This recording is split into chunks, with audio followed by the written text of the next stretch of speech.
Hörmətli Şərq Türkistanlıq qərindaşlar, Şərq Türkistan xəbər agentliyining xəbərlər proqrammasida görüşіңizlərni qızğın qarşı alamiz. Tövəndə təfsili məzmunlarını diqqətinizə sunumuz. Xitoy bu hafta 6-cı növbətlik Dünya Axborot Başlıqlar yig'inini Urumchida o'tkazgan. Amerika ovozining 17 oktyabr kunidagi xabarida aytilishicha, davlat boshqarishidagi Xinhua agentligi va atalmish Xinjiang Uyg'ur avtonom rayonlik hukumat birlikda uyushtirgan bu yig'inga 270 danliq axborot vositalaridan 500 dan ortiq xodim qatnashgan. Payshanba kuni oxirlashgan 3 kunlik boshliqlar yig'inida sun'iy idrok va taratqularni o'zgartirish muzokara qilindi. Xitoy taratqulari yer shari va sun'iy aql hamkorligining yoshirin foydasini gavdlantirdi. Ammo atalmish Xinjiangni faoliyatning o'rni qilib tanlash Xitoyning kishilik huquq dafsanchiligiga ko'ngil bo'lgan faoliyatchilarning tanqidiga uchirdi. Kommunizm xotiri fondi jamiyatining Xitoy tadqiqot direktori Adrian Zinis Amerika ovozi radiosiga bu qitimqi faoliyatni Xitoyning kishilik huquq dafsanchiligiga ko'ngil bo'lganlarning diqqatini chetishni maqsad qilganligini, bu faoliyatning atalmish Xinjiangning vaziyatini normallashtirish va atalmish Xinjiangni zamonaviy texnika va taraqqiyotni muzokara qiladigan o'ringa aylantirish uchun loyihalanganligini aytib, bu atalmish Xinjiangning o'zini zamonaviy taraqqiy qilgan va bexatar rayon qilib ko'rsatish strategiyasining kam bo'lsa bo'lmaydigan bir qismi. Bu Xitoyning pastkash tadbirlarining muvaffaqiyatli bo'lganligini namoyon qildi degan. Yaloqchi Erkin Tuniyaz atalmish Xinjiangning partkom sekretari Ma Xinjuining atalmish Xinjiangning iqtisodiy taraqqiyot va texnikani zamonaviylashtirishga ahamiyat berish strategiyasini ko'rsatib berganligini aytgan. Sharq Turkiston surgunda hukumatining xalqaro taratqularning Xitoy tadbir tashviqoti axborot yig'iniga qatnashganligini aybladi. 14 oktyabr kuni Sharq Turkiston surgunda hukumatining buningga aloqador e'lon qilgan axborotida mundaq deyildi.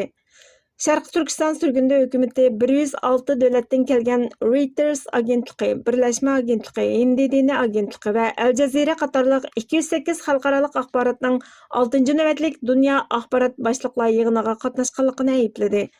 6-cı növbətlik Dünya Axborot Başlıqlar yig'ini Sharq Turkistonning poytaxti Urumchida o'tkazildi. Xitoyning kontrolligidagi Xinhua agentligi tarafidan uyushtirilgan bu başlıqlar yig'ini yerlik Uyg'ur va Sharq Turkistondagi boshqa turk xalqlariga qartilgan mustamlikchilik, ishg'oliyat va irqiy qirg'inchilik harakatini xiralashtirish shundaqla oqartish uchun ochiq tashviqot quroli sifatida xizmat qiladi.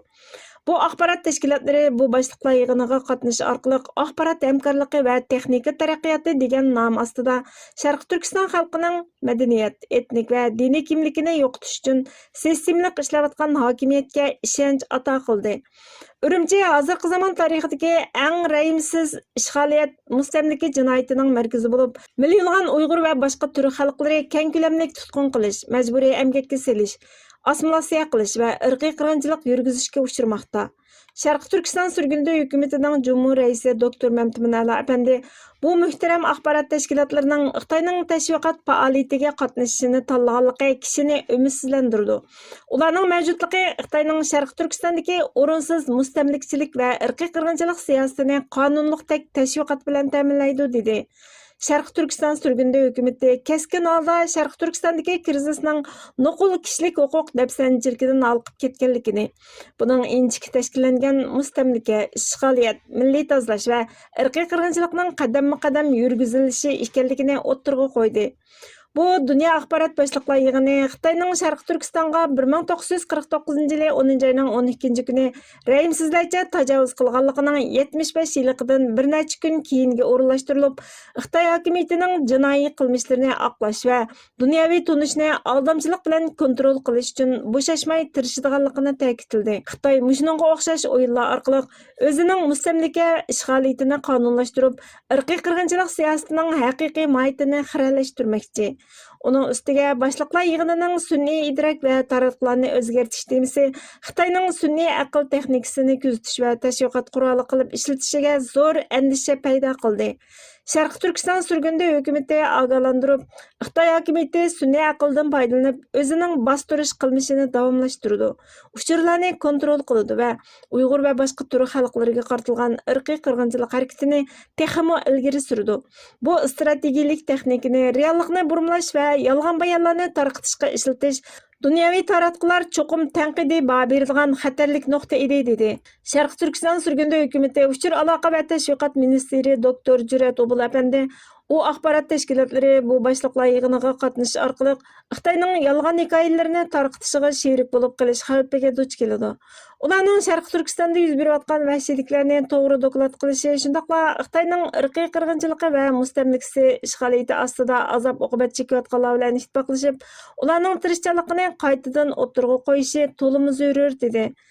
Yer shari axborot tashkilotlari xalqarалық nutqni shakllantiradigan bo'lg'achqa, Sharq Turkiston surgunda hukumatı ularni axloqiy mas'uliyatni ado qilib, haqiqatda ching turishga undaydi. Biz bu axborot o'rinlarini atrofliq o'ylamasdan Xitoy tashviqotining quroliga aylanishining o'rniga Xitoyning Sharq Turkistondagi ochiq-oshkora irqiy qirg'inchilik harakatining ra'yimsiz realligini oshkorlashga, adolatni tajalli topqizib, ezilgan xalqlarning izzat hurmatini saqlashga qattiq tashabbus qilamiz. Sharq Turkiston surgunda hukumatı Sharq Turkiston xalqining qonunliq vakili bo'lish sifati bilan Sharq Turkistonning egilik huquqini asliga keltirishni tashabbus qiladi va Xitoyning Sharq Turkistondagi mustamlikchilik, irqiy qirg'inchilik va ishg'oliyat harakatini oxirlashtirish uchun adoqqicha kurash qiladi.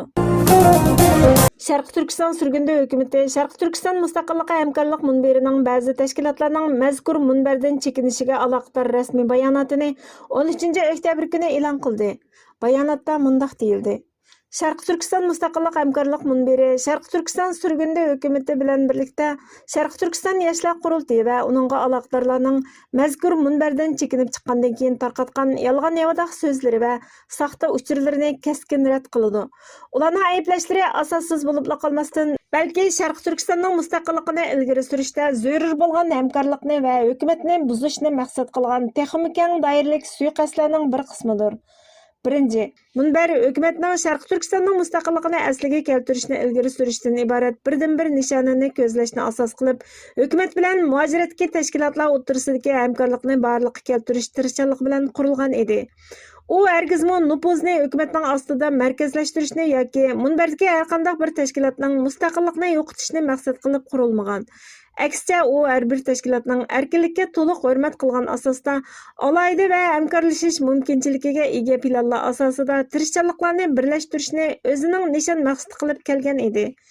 Hukumat ahamiyatli hamkorlikni o'rnatishda nurg'un tirishchanliklarni ko'rsatsimi, munbardan chekingan tashkilotlar hech bir taklif planni hamkorlashqili bo'ladigan boshqa bir alternativ plan bo'lsa-mu ta'minlamasdan izchil rad qildi.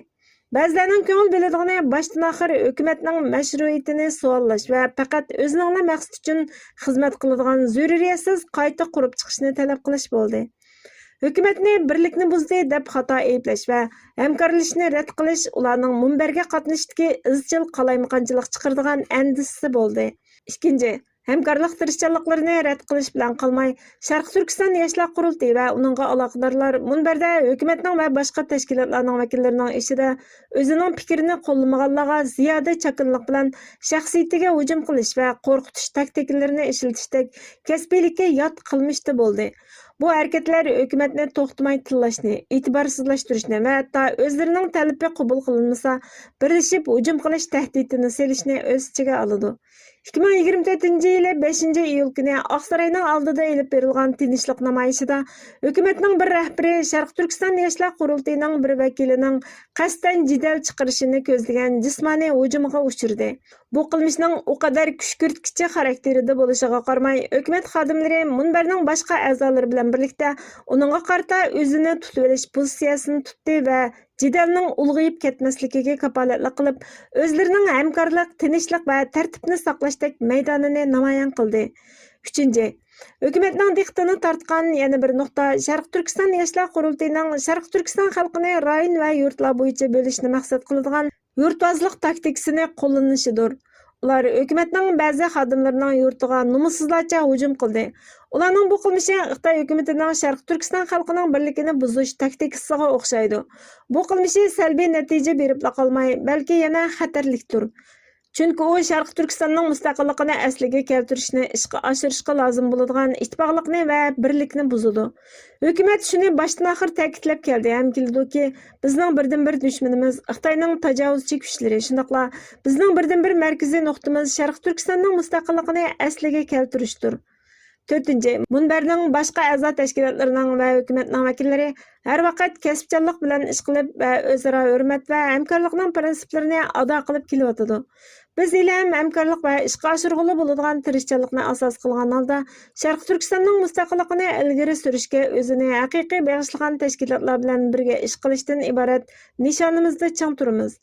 Munbar harakat asosidagi hamkorlik ustiga qurilganki, hech bir zaman huquq talashish yoki muajiratliklarni parchalash taktikasiga xizmat qilish uchun qurilmagan. Bu tashkilotlarning munbardan chekinishi mustaqillik harakatini ilgari surishga zarur bo'lgan konkret va hamkorlik asosida ish qilishda birlashishga bo'lgan xohlamaslikni aks ettirdi. 5. Ularning saxta ushur tarqitishi va manipulyatsiyaga berilishi munbarga va hukumatga qilingan hujum bo'lib qolmasdan, balki yana Sharq Turkistonning mustaqillik ko'rishiga selingan bevosita tahdiddir. Bundan keyin munbar hukumat bilan birlikda mustaqillik ko'rishini ilgari surishga bo'lgan moslashtirish tirishchanliklariga izchil diqqatini beradi. Hamda haqiqiy hamkorlikqa o'zini bag'ishlaydigan tashkilotlar va shaxslar bilan hamkorlashib mustaqillik ko'rishini davom qiladi. Biz hargiz boshqalarning Sharq Turkistonning mustaqilligini asliga keltirishdan iborat kollektiv nishonimizni boshqa yoqqa burishini ko'zlaydigan harakatiga yo'l qo'ymaymiz. Bizning nishonimiz har vaqt Sharq Turkistonning ozod bo'lishi va vatanimizning mustaqilligi, shundaqla egilik huquqini asliga keltirish bo'ladi. Biz barliq Sharq Turkistonliklarni birga qilish mumkin ishlarda hamkorlashishga va diqqatimizni bizning haqiqiy dushmanimiz bo'lgan Xitoy tajovuzchi kuchlaridan burashni ko'zlaydigan buzg'unchilik xarakterli taktik qilmishlarni rad qilishga, shundaqla bizning birdan-bir nishonimizning Sharq Turkistonning mustaqilligini asliga keltirish ekanligini tunishga va unutmaslikka chaqiriq qilamiz. Bizning kuchimiz bizning harakatimizda. Biz erkin va mustaqil Sharq Turkistonning mustaqilligiga o'zini haqiqiy bag'ishlaganlar bilan har doim izchil birga kurash qilamiz. Darvaqa bu muqaddas jihodimizga birdan-bir qarg'a keladigan qurolimiz umumyuzlik, hamdardlik, g'oyadosh bo'lishdan maydonga kelgan birlik ittifoqimiz bo'lgan edi xolos.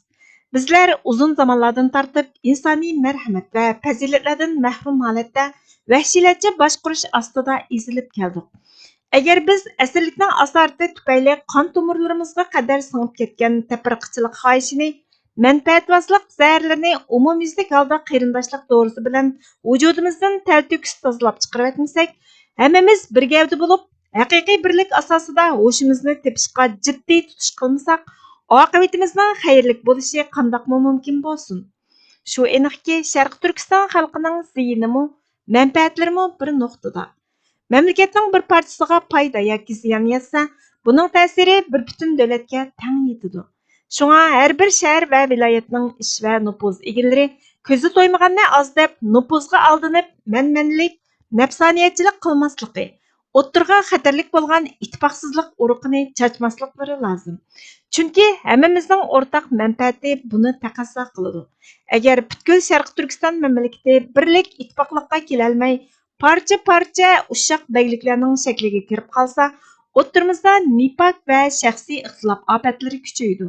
Natijada bir-birimizning ziyiniga ko'z tikib, o'z putimizga o'zimiz palti chapamiz.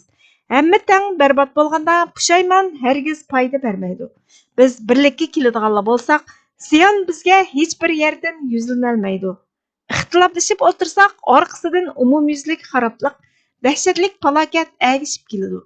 Birimizning beshiga kelgan xatar yana birimizni ayab qo'ymaydi. Nima qilishimiz kerakligi aniq. Ya umumyuzlik ittifoqlashib birlik bo'lamiz, yoki umumyuzlik xaroblikqa yuz tutib tugaymiz. İkisidan boshqa yo'l yo'q. Navoda biz vatanimizning ikkinchi qatimmo dahshatlik oyoq osti bo'lishini, avvalqadimmo battar qulluqlikda vayron bo'lishini, tengirqishini arzu talab qilib olmagan bo'lsak, u chaqda bizga kerakligi faqatla birlik, ittifoqlikdir. Chunki ittifoqlashish farz. Yana kelib chin ko'ngil bilan qilingan ittifoq.